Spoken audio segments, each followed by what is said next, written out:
Hey guys, I haven't made a video for a while, but I've just been really busy with school and all that. However, with the release of Star Wars: The Force Awakens coming out in a couple of months now, I felt that I should review the Star Wars movies, the previous Star Wars movies. So today I'm reviewing the original Star Wars, as you can tell by my shirt. Just thought I'd wear that for this particular review. But in any case, Star Wars. Um, Now, just to clear up, I am going to be reviewing the original 1977 version, and I will compare it to the special edition just to say what I did and didn't like. In any case, Star Wars first opens up, and I want to clarify one thing, guys. This is going to be a spoiler-heavy review, so if you have not seen this movie, just watch it for the sake of all things awesome. But for the rest of you, here you go. Anyway, like I was saying, Star Wars opens up with this big intro with the Star Destroyer, and it's just wasting the little ship, and we get these cool battle scenes, and then we are introduced to our villain, Darth Vader, and you know that he is gonna cause some trouble, And anyway, so now we get down to the planet Tatooine, and then this is kind of what sets up the whole story. We are soon introduced to our main character, Luke Skywalker, who is also my favorite Star Wars character. Let me know if your favorite Star Wars character is Luke Skywalker, or whoever it is. But anyway, Luke Skywalker is just down on his luck on Tatooine, and he just wants to fight in the Empire. Or no, not in the Empire, in the Rebellion. But he's trapped there because Uncle Owen's like, no, we don't want you to do anything like that. You're not going to be like your father. And you're not really sure what that means until Luke runs across Obi-Wan Kenobi. Now, Obi-Wan was this Jedi Knight, and in the movie he's also known as Ben Kenobi. And he tells Luke, he says, I once knew your father, and we were both Jedi. And it was cool. And then Darth Vader killed him. And then he just tells him how Darth Vader killed Luke's father, and that whole thing. But then, the mission eventually gets set up. The mission, they get their mission by the little holographic message of Princess Leia, who was played by Carrie Fisher, and I gotta tell you, she's really hot even today. But anyway, they get that little mission, and then you get that iconic line, "Help me, Obi-Wan Kenobi, you're my only hope." And at that point, they're on their mission, and Luke tells Ben, he's like, I can take you as far as Anchorhead, and then you can get a transport there to Mos Eisley or wherever you're going. And speaking of Mos Eisley, that's where they head. And this is where the special edition really started to mess things up. Now, yeah, I can buy some changes, but once they get off of Tatooine, so they can do their mission, okay, the regular edition showed Mos Eisley as this little spaceport. But in the special edition, there was just this whole CGI thing that it was just weird. Oops, sorry guys. Alright, and then we are introduced to possibly our second main character, Han Solo, played by Harrison Ford. And I know he's a lot of people's favorite character, and I like Han Solo, he's a cool guy.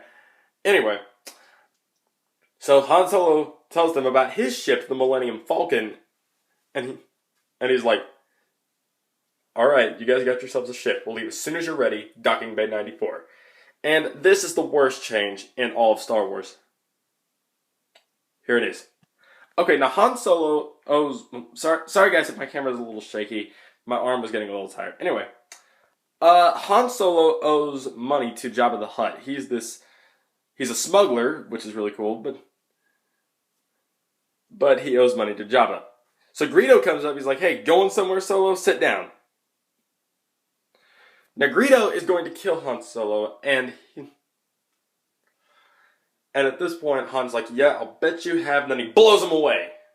And this is the change. George Lucas now says, Greedo shoots first.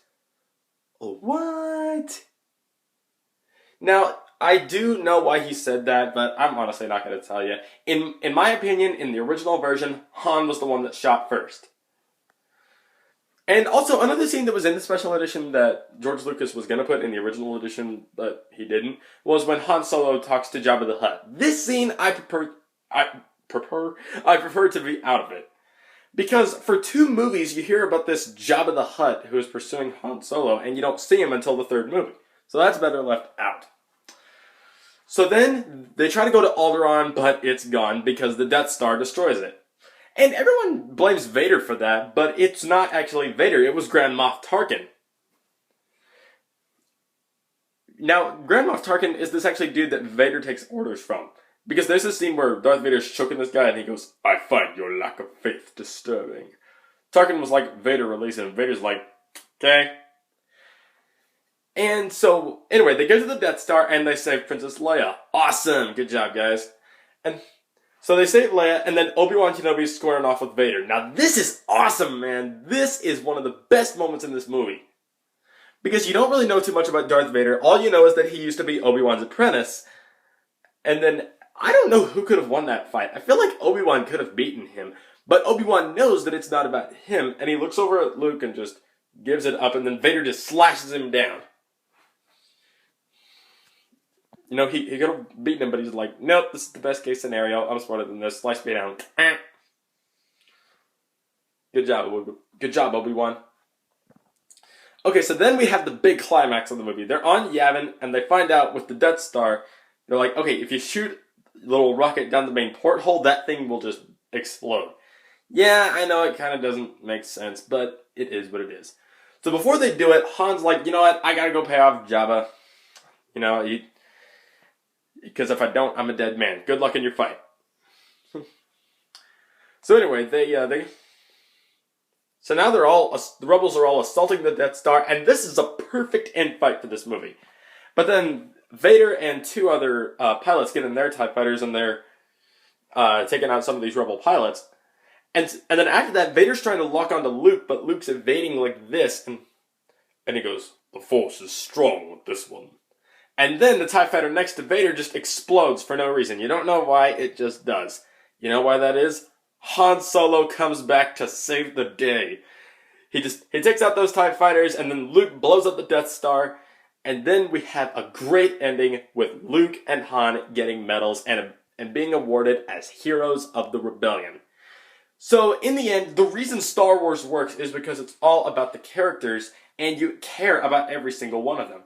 And you know, Star Wars, being that these movies are my favorite movies of all time, Star Wars is gonna get an A+.